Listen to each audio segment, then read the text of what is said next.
You listen to 247 Real Talk. Welcome to my podcast. It's a pleasure to be here with you once again. I'm your host, Julian Perry, and for this episode, I'm going to try to keep it short, but I want to talk about two things relevant to this week here. One has to do with forgiveness, and the other has to do with the struggle for survival. And maybe I'll throw in a little bit about crime, because something happened, I think yesterday, that's really disturbing. Anyway, sit back, relax, grab yourself a cup of coffee or whatever it is you need, your beverage, and I'll be right back with you.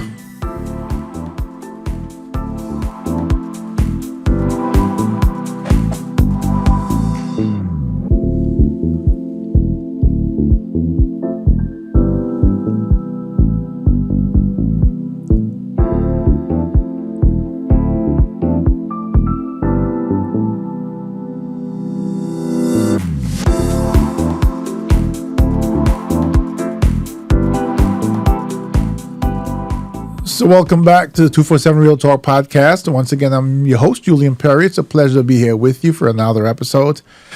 I want to focus in this episode on two things. I'm trying to keep things very current and in the news because I think that that's important, that we are in touch with what's going on in our lives. And many of us are so busy that we don't recognize what's going on.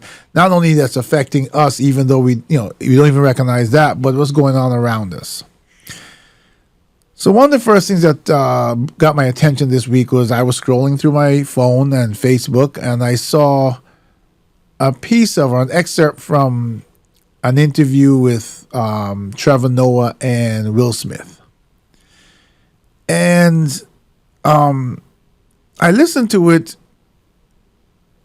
I'm not sure what really captured me, because when this first happened with the slap, I have to tell everyone, I have to confess, I have to be honest, I was very angry at Will Smith. I felt that he tainted his moment that he had worked so hard to deserve. I felt that that everything I had seen prior to in his family I've always felt that there was a toxic environment, and he brought that with him to the show, and that his acting out was part of that. I felt that he did a disservice to a lot of people of color who are working hard to be recognized in that same manner, and to break through certain ceilings in the industry. I felt that it was simply beneath him to do that. But, those are all emotional and initial reactions, so the shock and awe reaction from him. And then I let it go out my mind, right? Because really and truly, I'm not one of those people that gets attached to celebrities, and we're going to talk a little bit about that in this segment, because when I listened to Trevor Noah interview him, I recognized that now the time had passed and I'd taken a step back. I recognized that irrespective of what I thought about in that moment, it was time to forgive. Now, I'm not one of those extremists in the sense that I don't think I would have stopped. If he came out with a new movie and it was good, I would have seen it. But when the day later, I think this happened on Monday, maybe I saw that, and on Tuesday, either Monday or Tuesday, but a day later, I'm scrolling through Facebook again, and I happened to come across a post that was posted prior to that one, and it was advertising that the interview was coming, and people were making comments. I meant to have my phone here with me. I'm looking at my console desk here, and I don't have that particular phone, but I wanted to read something that someone posted, but it was sort of that they loved him as an actor. They identified with that as being who he is, and what they saw was how ugly he is, and therefore they want nothing to do with him again, that kind of thing. And, as I thought about it, I said, we as human beings can be so judgmental, so holier than thou. We can live in glass houses and throw stones. I myself have worked hard to live a life that's respectful, that's honorable to my family, myself, and the people around me, people I interact with. I try to enforce kindness and respect, and all the things I think that are necessary for us to interact in a decent and honorable way as human beings. And I have made mistakes. I have made mistakes that have affected me personally. And if I think hard enough, I'm sure I can find several I've made that affected other people, that were a disservice to other people, my decisions. And if I also think about those instances, I can probably say that probably in most of those cases, they forgave me. And if they didn't, it probably would have meant a different impact on my life for and for a long period of time. We need to understand that what we see, who we see on the screen, is not who those people are. We need to understand that they are acting. I have a friend of mine who worked in Manhattan, and he did some sort of security business. Security systems. And he did it for a lot of high-end clientele. So he's met a lot of the stars. And many times he has said to me how this person is really nice and this person is really not, very nasty, not nice at all. That's not who we see on the screen. You can go to work as a doctor. You can go to work as a police officer. Let me not even choose those professions. You can go to work as a plumber. You can go to work as a maintenance guy. You can go to work as in any profession. And there are professions where you can go to work in construction work or whatever, where your interactions are limited, and you go and do the job because you love the job, or you wanted to do that, or somehow you ended up in that industry. But when you leave that job, whatever is required in the job is not required from you, and more when you go home. You get to go home if you live alone or whatever. For instance, you get to go home to take your clothes off, to walk around the house with nothing on, to sit there on the sofa and put your feet up on your table, whatever you want to do, to have a sink full of dishes that you won't tackle till later. When celebrities go home, they've got to worry about security. They've got to worry about which paparazzi is going to try to jump on their property, who's across the street with a long angle lens, a long distance lens. They've got to make sure in certain rooms of their houses they have blinds that they stay closed, or they close for certain things they're going to do, certain events in their home.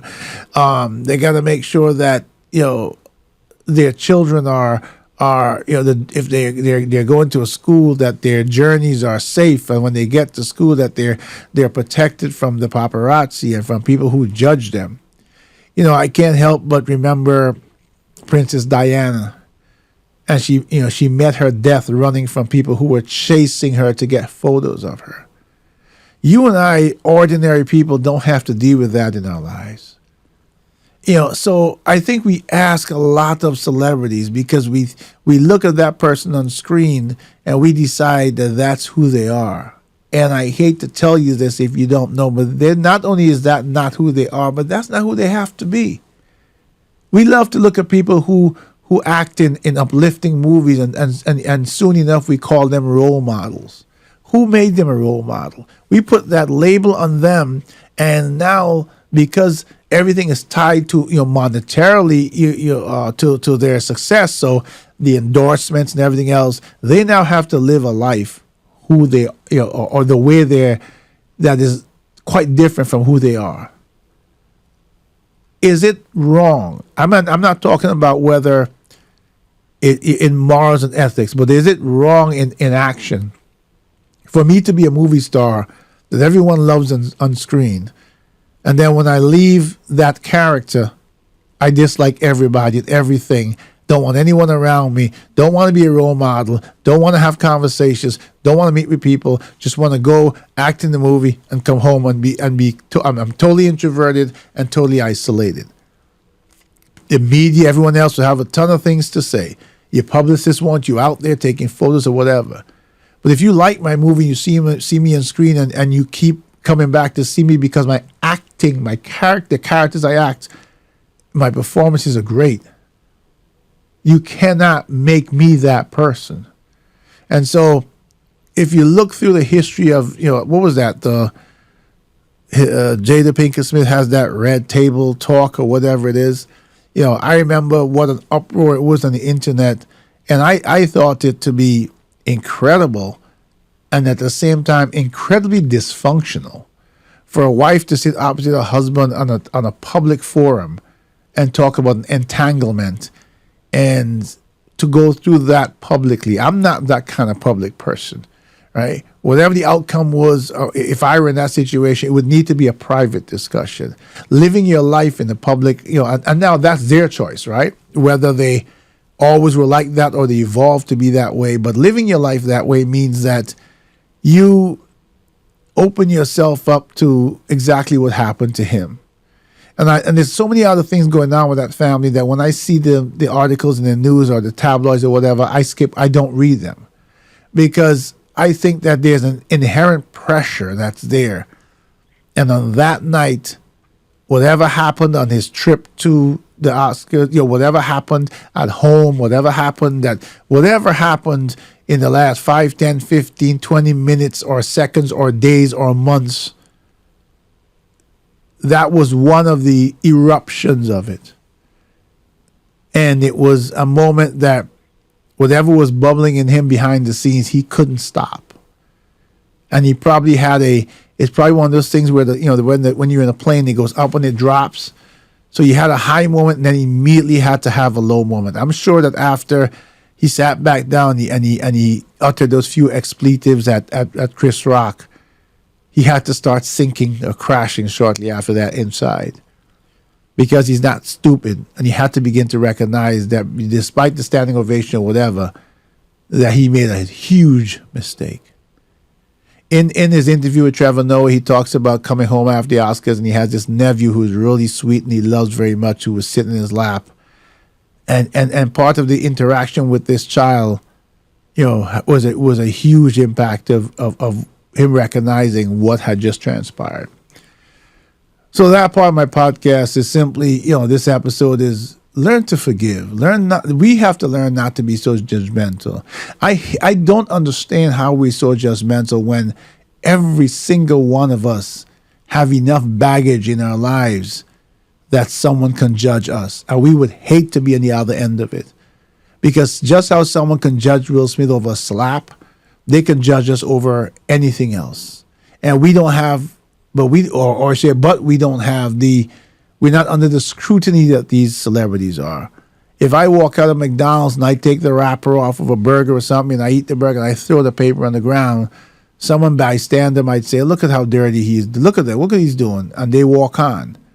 If a celebrity walks out and he does that, there's going to be a camera somewhere, takes his picture, it's going to be big in the front of some newspaper or somewhere in the internet talking about what they did and look what they're doing to the environment. And then they're going to come out and they have to make a public apology. And then they're going to have to confess that they really, the environment is really important to them. And that was just a mistake. And then they're going to have to make a donation to some organization to all of it. I mean, it is ridiculous.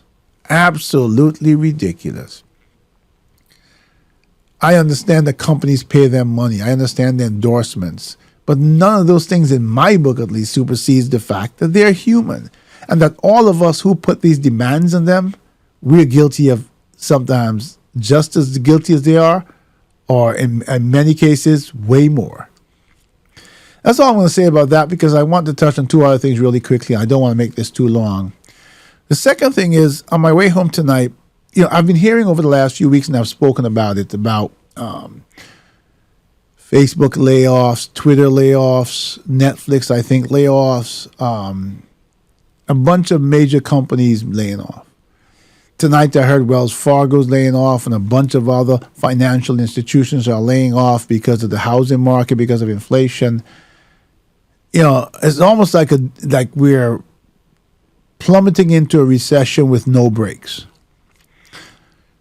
And I think what bothered me about that enough to make it part of this conversation is, why does this always seem to happen at Christmas?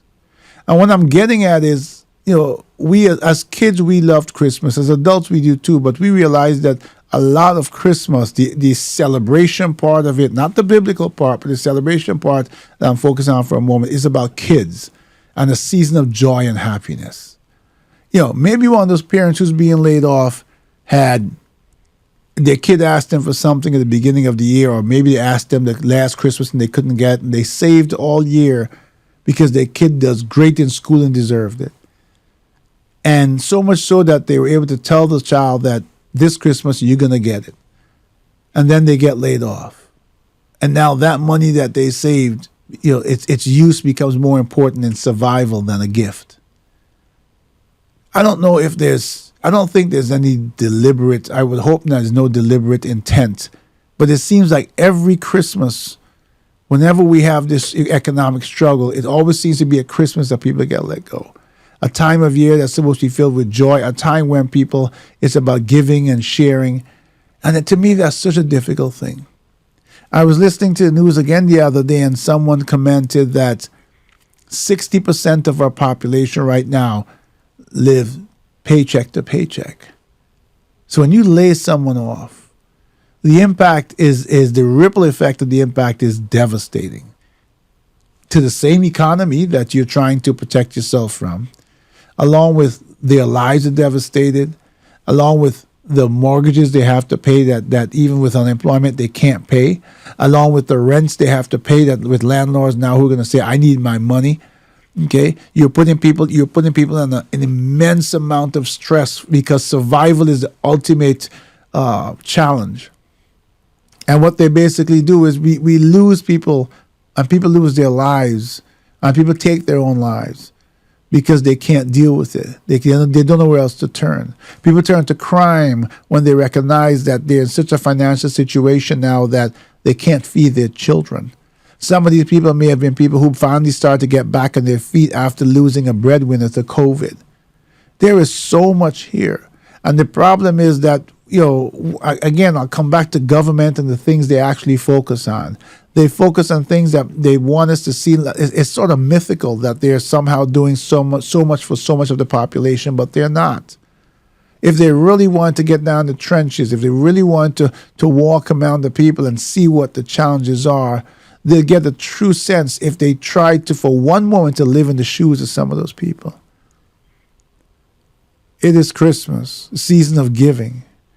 It is a time when, if I owned a company, if the company could afford it, and companies I'm assuming like Facebook and these multi-billion-dollar companies could probably afford to keep someone for one more month, or as much as or more of their workforce. If they really had to let people go for one more month. I don't know how badly they're bleeding, right? But some way, not that understanding that you're just postponing the struggle, but to me personally, because I love Christmas, I think that it has more of an impact of devastation when it happens at Christmas.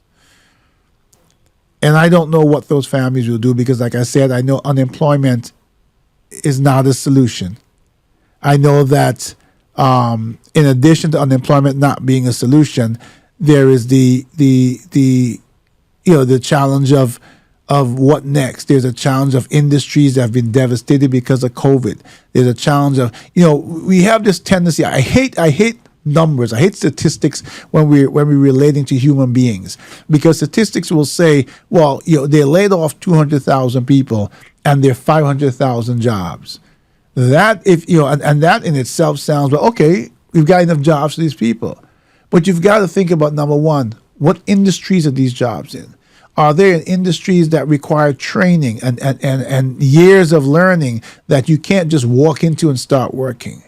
What level of income was this person, what was their income prior to being laid off? If I was living, and you live according to your means, don't ever let us forget. I don't know of any human being who makes $200,000 a year and wants to live in a dump. I'll call it. Forgive me for using that word. That costs $200 a month because that's how they want to live.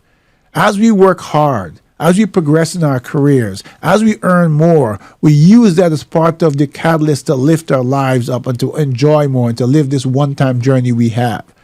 So a person that was making $200,000 a year and got laid off, telling them there are jobs out there, and they go out there and you offer them a job for $50,000, it's better than zero. But understand, it's still, the impact is so severe that it still presents the same struggle, the same stress, the same sense of hopelessness. So there is so much more that government needs to, and I don't have the answers. I'm just pointing out the things that they need to focus on to understand that their ultimate task should be human survival. Their ultimate task should be working for the people. You spend millions of dollars a year, both publicly and on private institutions that run jails, that run prisons. You spend tremendous amount of money on incarcerating, and unfortunately incarcerating people of color more than anything else. And every few years, of course, you find out that, well, we shouldn't have incarcerated for this type of crime. So, we won't do that anymore after you've devastated lives. I heard a guy I think it was actually a guy on TV that said, plastic bags were all over the place, and marijuana was illegal. Now marijuana is legal, and the plastic bag is illegal. And that's just a metaphor for how we keep switching in life, and we never actually look at the people who were impacted when we were in one direction or the other. We spend billions, not millions, billions of dollars on jails, especially private ones, where behind the walls there's a whole lot of abuse and a whole lot of things going on. And we take people out of society, especially people of color, in large numbers, and incarcerate them many times unfairly, and many times in a situation where, because they don't have the money to get certain representation, they go to jail while a rich person would walk for the same crime. And so I brought this to your attention because we need to pay attention to what's going around us. We need to look at who we see along our journey and who we can help, whether it be a quarter, a dime, a nickel, a dollar, $5, helping someone with their bags, helping someone with food, buying I know the food costs are out the roof, but maybe we can buy an extra loaf of bread or an extra, tin of sardines or something, and give it to someone who is in the struggle. And there are those people who won't accept it, but for the most part, I'm talking about people who would gladly say, you just gave me a meal for another day. So the money that I was going to spend for a meal today, I can take that and put it towards making sure I keep a roof over my head. And the last thing I want to touch on, and then I'm out of here for this episode, is yesterday. Yes, today is Thursday, December 1st. Yesterday, I read a story, I think it's in the Bronx in New York somewhere, that a 14-year-old kid was walking on the street and two guys dressed in masks jumped out from behind a car and shot him. It seemed in what was a targeted hit, and they killed him. And things affect me, I think, personally in a different way, because I feel really connected to people. This privilege you give me to speak with you in this forum makes me more connected to you and fighting for your cause and looking at your cause. I'm trying to understand, when did we get to a place where a 14-year-old kid, the solution to whatever's going on is murder? 14 years old. There's so many things that kid hasn't learned yet or can't even do yet.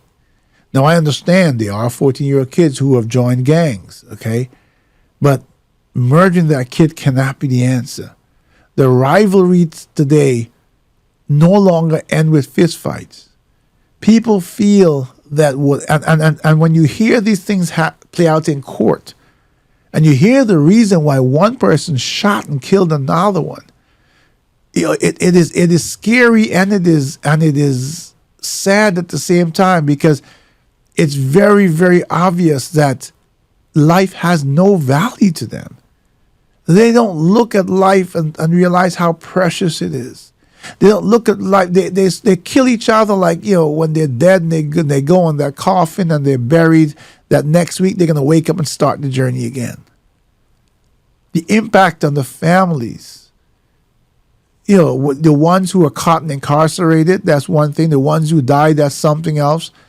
But I still can't. I'm sorry. Maybe you, as my listening public, and you who are joining me in these conversations, maybe you can explain to me how to absorb that. How to absorb someone Not in, I mean, kids getting shot in the crossfire happens a lot in New York. I'm sure it happens around the country too. But a deliberate assassination, and this is the second time I'm thinking, I'm talking about this, and maybe in a month, because there was a kidnap, and I think it was in Virginia or Atlanta, one of the two. That was my family knows this kid, so I'm a little vague on the particulars. But he was raking his grass in the front yard, and there's a drive-by shooting, and he was 13 years old, I think, and they shot him in the head and killed him. What does a 13-year-old kid say to someone else that their response has to be, "I will shoot you"? I don't know who does that. I don't know when we degraded as human beings to the point where we can kill another human being, not under threat. We're not standing there protecting our child or our sister or our parents, and the person's coming towards them with a knife or a gun, and we're doing what is inherent as us as human beings. I'm talking about just taking a life from someone for the most frivolous of reasons, and we know what some of them are because we hear them in court. He looked at me the wrong way. He stepped on my shoes and didn't say sorry. He disrespected me. Really? Look, for those of you who are like me, who celebrate Christmas in both the celebratory manner of the Christmas tree and the lights and all of that, but also with the core meaning, that's the birth of Christ. For those of you who are spiritual like me and believe in our Lord and Savior, you understand what Christ represented. And the peace and power that is inherent in our Creator has no direct relationship to how we've betrayed Him as human beings. The Bible talks about us being created in God's image. I don't know what image I'm seeing these days, but it certainly is not one that would make my Creator smile. It's certainly not one that I think that does in any way can be related. I don't know how to process it.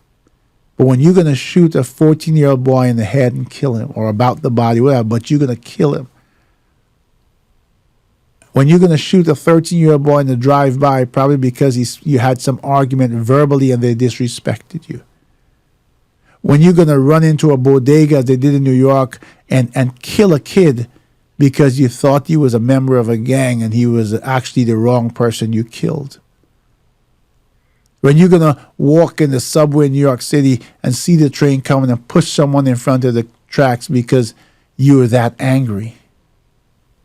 When you're going to look someone in the eyes and pull a trigger simply because you don't get along and you've decided to be judge and jury and you've decided that person has no right to be on this face of the earth again.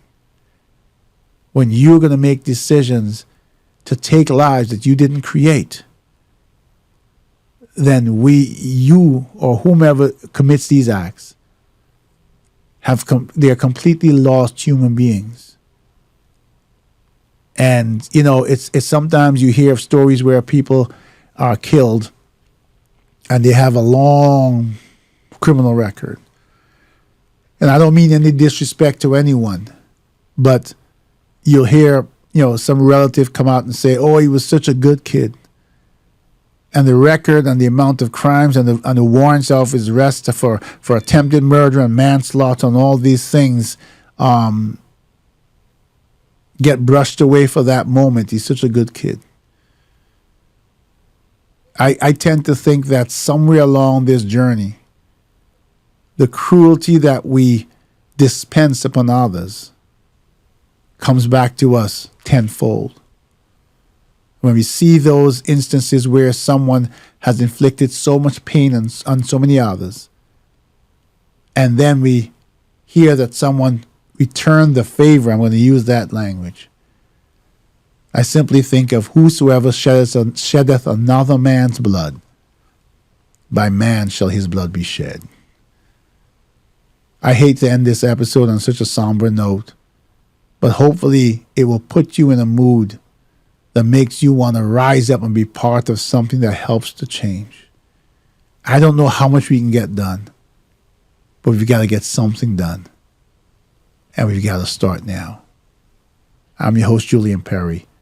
This has been 247 Real Talk Podcast. It's a pleasure to have been here with you. Until the next time, take care of yourselves and do take care of each other.